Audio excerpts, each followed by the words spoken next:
శబ్ద స్పర్శ రూప రస గంధాలు. ఇప్పుడు ఏమిటో తెలిసే విచిత్రం, ఈ 5 కూడా ఒక్క స్మార్ట్ ఫోన్లే ఉన్నాయి. దీని దుంపదగ మొత్తం 5 ఉన్నాయి. ఇక్కడ చూసుకోండి, స్మార్ట్ ఫోన్ ఉంటే 5 ఉన్నట్టే.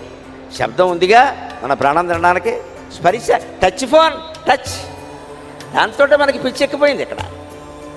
అంతే స్పర్శ కూడా. రూపం మళ్ళీ దానికి పెద్ద అందమైన రూపం ఇక్కడ లక్ష రూపాయలు పెట్టి కొంటాడు. దాని వెనకాల ఒక ఫోటో, ముందొక ఫోటో, అంచేత రూపం అందులోనే ఉంది.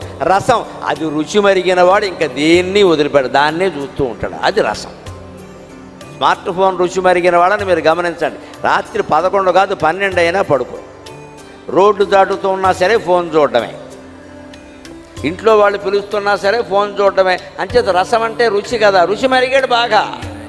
ఇక గంధం, వాడికి అందులోంచి ఏ గంధమో రాకపోయినా దుర్గంధమే వచ్చినా సరే వాడు దానికి గంధం పూసినట్టుగా అంటిపెట్టుకుని కూర్చుంటాడు. ఇదే గంధం.